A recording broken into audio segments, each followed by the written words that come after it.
kudune damkar iki. Lah iki kudune damkar, nek ora damkar ya ora iso no. Few moments later.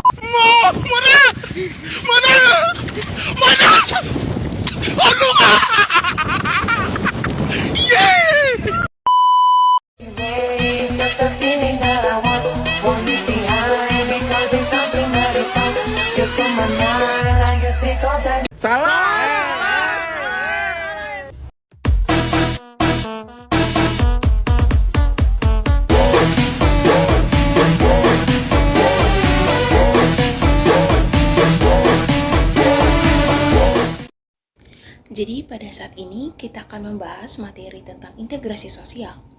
Jadi hal-hal yang akan kita bahas di dalamnya itu meliputi definisi integritas sosial itu sendiri, syarat-syarat integrasi sosial, bentuk-bentuk integrasi sosial, faktor integrasi sosial, dan yang terakhir ada proses integrasi sosial. Integrasi sosial. Integrasi sosial merupakan sebuah penyesuaian antara unsur-unsur yang berbeda, terutama pada kehidupan sosial, sehingga nantinya akan menghasilkan pola kehidupan yang nyaman untuk masyarakat. Jika dilihat dari kata integritas sosial, sebenarnya terdiri dari dua istilah, yaitu integrasi dan sosial. Integrasi yang mempunyai arti keseluruhan atau kesempurnaan. Kemudian, kata sosial yang mempunyai arti hubungan timbal balik dari sebuah tindakan yang dilakukan oleh sosial atau masyarakat. Kemudian ada syarat-syarat integrasi sosial. Jadi di sini saya akan menyebutkan ada 6 syarat integrasi sosial. Yang pertama, memiliki rasa saling membutuhkan antar masyarakat. Yang kedua, nilai dan norma harus dijalankan secara konsisten. Yang ketiga, nilai dan norma diraih melalui kesepakatan bersama. Yang keempat, adanya toleransi. Yang kelima, memiliki kesadaran diri sebagai makhluk sosial.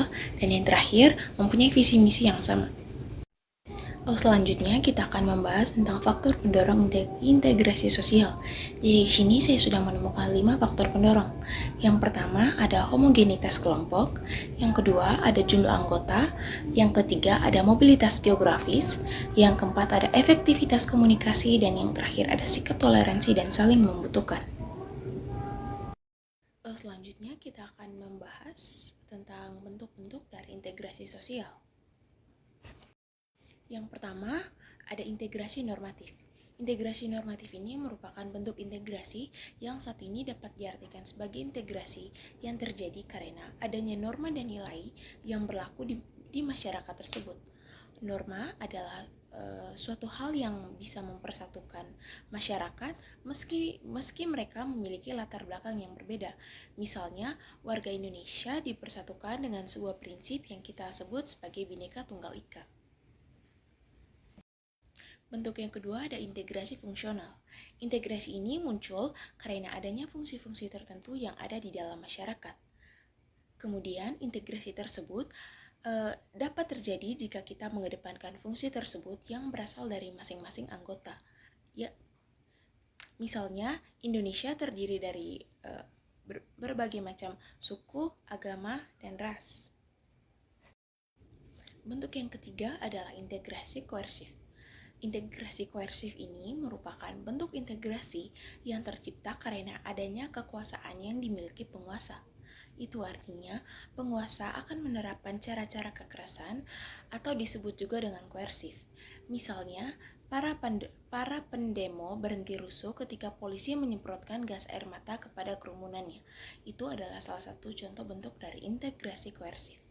Yang terakhir yang akan kita bahas di sini adalah proses integrasi sosial.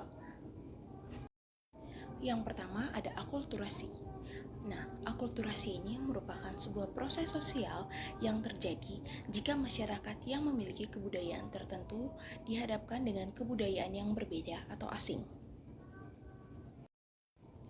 Dan yang kedua ada asimilasi. Asimilasi ini adalah proses sosial kemunculan yang ditandai dengan adanya usaha untuk mengurangi sebuah perbedaan yang ada di dalam masyarakat. Dan yang terakhir ada akomodasi. Nah, akomodasi ini adalah sebuah proses usaha masyarakat dalam meredakan pertentangan dalam mewujudkan kestabilan.